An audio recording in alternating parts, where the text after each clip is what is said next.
Well, hello. Welcome to a bonus episode of Teach Me to Dad. This is something we're going to do each week, which is a little bonus with the dad that I had a longer conversation with. But I had something extra I wanted to chat to Ben about that was completely unrelated to our chat we had the other day.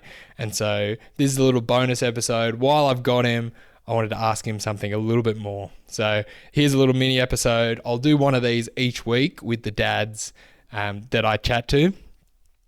Big thanks again to our sponsor, Fruit, the app, the Bible reading devotional time app. Check them out at the link. Ben Harris, let's keep talking. So Ben, I wanted to ask you one more topic. Yeah. I wanted to get your thoughts on thinking about TV, movies, type media with your kids. And what... Any principles on that? I ask you because I know you'd thought about this. Another podcast that you almost did because you're an ideas guy. A podcast about, what was it? Analyzing Disney movies. Analyzing Disney movies. It'd be a lot of fun to do that. So I thought about that and thought, man, there's something really helpful in that. So I did want to get what thoughts you had in your mind, because I know you'd have something about how to... Two questions. Yep. Answer it however you want.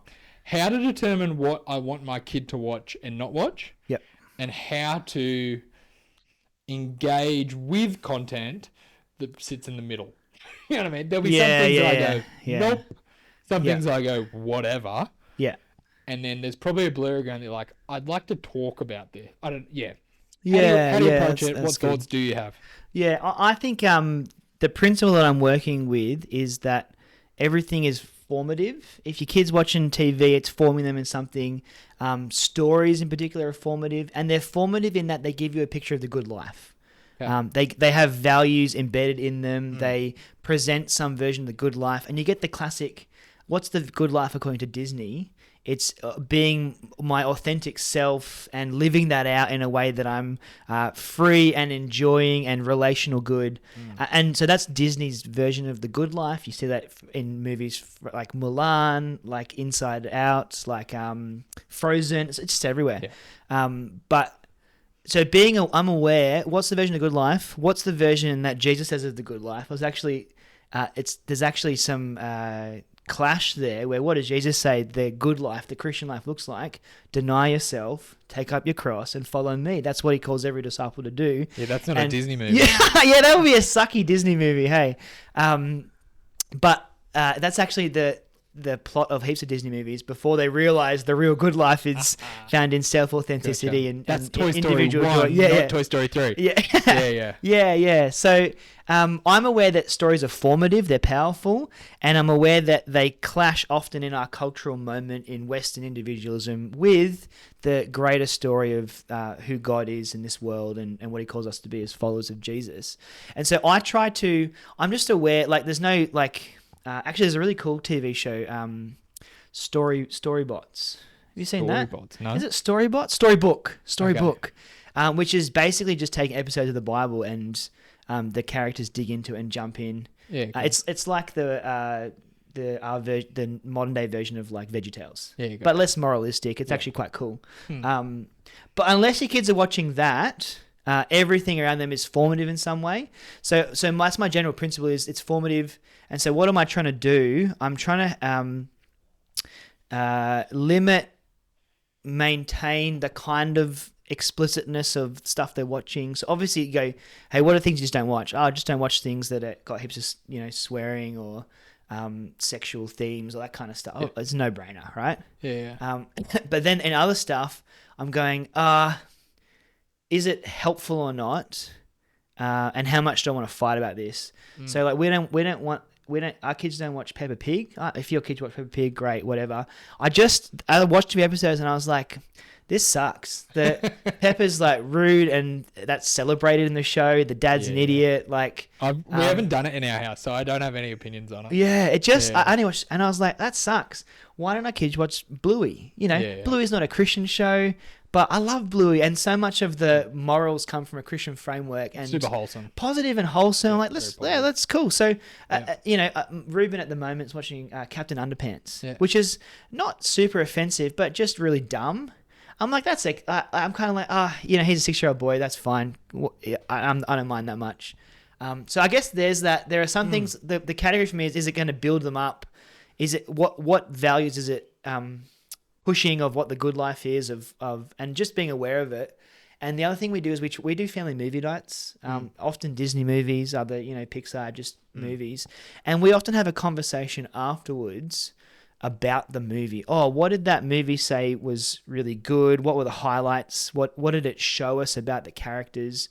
And I'm trying to look for links because often those movies contain some good truths they want to celebrate. Yeah. But then they take it in a direction actually away from God at different moments too. So I'm going, hey, what's the good truth here? Wasn't the world in that movie so beautiful?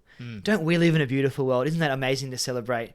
And then go, isn't it cool that we know that actually God made the beauty in the world? And so I'm looking to kind of connect the stories that we see to the greater story of the God who made and loves us, and just ask the questions: what did that movie value? Now, what do you think sits at the center of our family and that kind of thing? Yeah, that's cool. Yeah. So What let are me your reflect thoughts? back that to you and then hit you with a question. So it's not just swearing, sexual content, violence, some of those big ticket things that you'd get if you type like parent's guide to this movie. That's Yeah. often a thing, like, and it gives you like Yeah. whatever the category is, profanity, drug use, those things. Those are things, but it's also what seems like more innocent things. What values is it portraying? Yeah. Such as you could have perfect language, just what seems like wholesome Disney content, but its message is you're the boss of your own life. If you do what you want to do and reject authority, you'll be most happy. Yeah. And you think, well, Yeah. it's not like once-off exposure that's a problem, but you are being aware this is forming them. This Yeah. is about right? Yeah, that's right. Yeah. So follow-up question. Yeah. Do you think this is a helpful way to think about it? Big areas that teach your kids growing up. Area 1, house of origin, your own family, big shaping of your kids. 2, your church that you go to, they're going to shape your kids. Yep. They're teaching kids. Yep. The school that you send them to, Yep. going to be a big shaper of the kids. Maybe just your circle of friends Yep. Who they hang out with, your kids you hang out with. Yep. And the TV content.